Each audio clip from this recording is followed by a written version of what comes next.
বেঁচে যাওয়া ভাত আমরা সবাই কিন্তু ফেলে দিতে চাই, আবার ফেলতেও মন চায় না। তবে আমি ফেলে না দিয়ে আজকে তৈরি করে দেখাবো ফুলকো ফুলকো চালের রুটি। বেঁচে যাওয়া ভাতটা ডিপ ফ্রিজ কিংবা নর্মাল ফ্রিজে আপনি রেখে দিবেন। যদি আপনি অতি তাড়াতাড়ি তৈরি করে নেন তবে নর্মাল ফ্রিজে রাখতে পারেন, আর যদি কিছুদিন পরে তৈরি করে নেন তবে ডিপ ফ্রিজে রেখে দিতে পারেন। এরপরে নর্মাল করে নিয়ে এখানে আমি নর্মাল ফ্রিজে রেখেছিলাম, বের করে নিয়ে ঠান্ডা করে ব্লেন্ডার জারে দিয়ে 1 কাপ পরিমাণ পানি অ্যাড করে নিয়ে মিহি পেস্ট তৈরি করে নিয়েছি। সম্পূর্ণ পেস্টটা ব্লেন্ডার জার থেকে একটা কড়াই নিয়ে নিব। আপনি আপনার পছন্দ মতো যে কোনো একটা কড়াইয়ে নিয়ে নিতে পারেন। সম্পূর্ণ পেস্টটা আমি কড়াইয়ে নিয়ে নিলাম।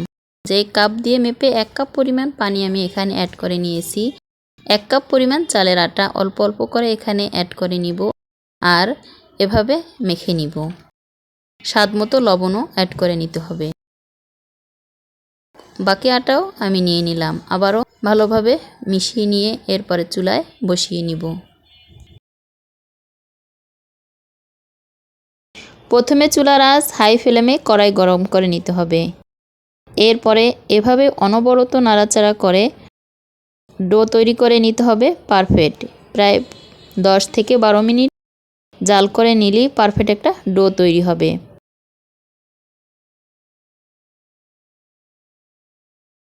প্রথম দিকে দেখা যাবে ডোটা একটু পাতলা। এই পর্যায়ে কিন্তু চুলার আঁচ হালকা টু লো আঁচে রেখে দিতে হবে।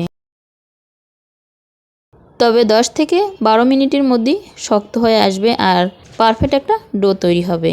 প্রায় 10 মিনিট পর এরকম একটা লুক চলে আসবে।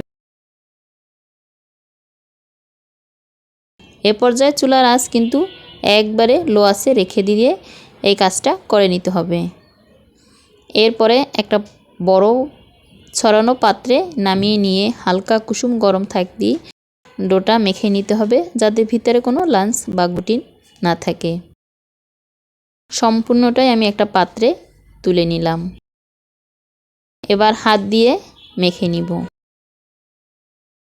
সেম আমরা যেভাবে রুটি তৈরি করার সময় ডো মেখে নেই, মেখে নিয়ে গোল শেপ করে ছোট ছোট লিচি কেটে নিতে পারেন।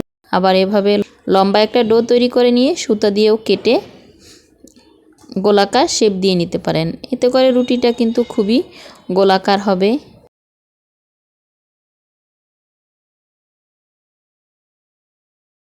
আর ছোট ছোট লিচি কেটে নিতে সময় লাগে, এটা কেটে নিতে বেশি একটা সময় লাগবে না।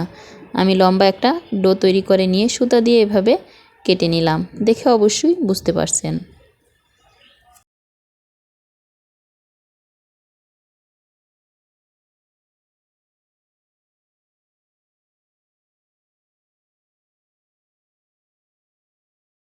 কেউ চাইলে এভাবে হাতে নিয়েও কেটে নিতে পারেন।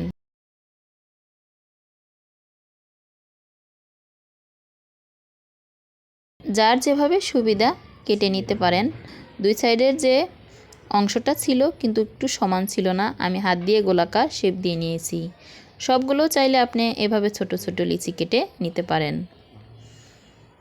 উপর থেকে কিছুটা চালের আটা ছড়িয়ে দিয়ে এরপর উল্টিয়ে পাল্টিয়ে সাইডে রেখে দিলে দেখা যাবে একটার সাথে একটা লেগে থাকার কোনো চান্স নাই।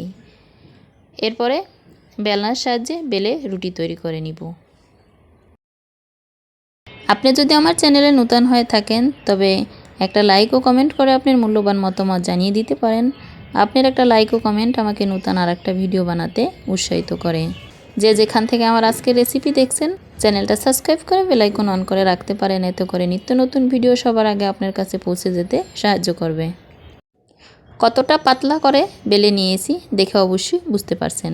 চালের রুটি কিন্তু একটু পাতলা করে বেলে নিলেই আর ভাজার পরে খুবই নরম থাকে, খেতেও খুবই ভালো লাগে।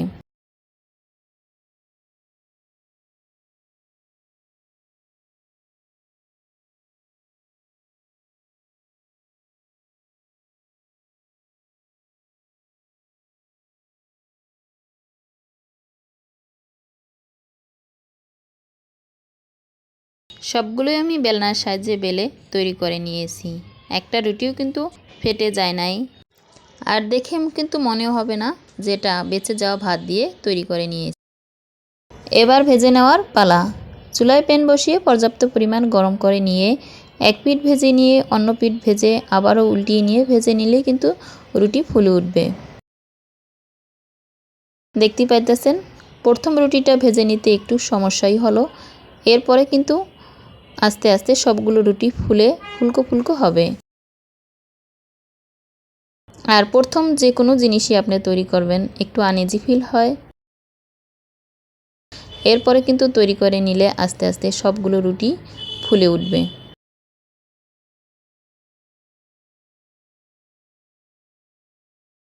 দ্বিতীয় রুটিও ভেজে নিলাম, এবার আরও একটা রুটি ভেজে দেখিয়ে দিব।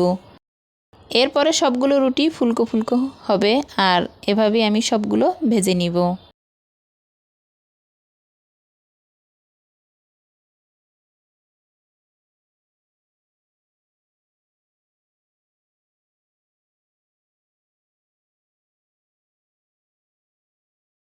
যে যেখান থেকে আমার আজকের রেসিপি দেখছেন ভালো থাকবেন, সুস্থ থাকবেন। আল্লাহ হাফেজ।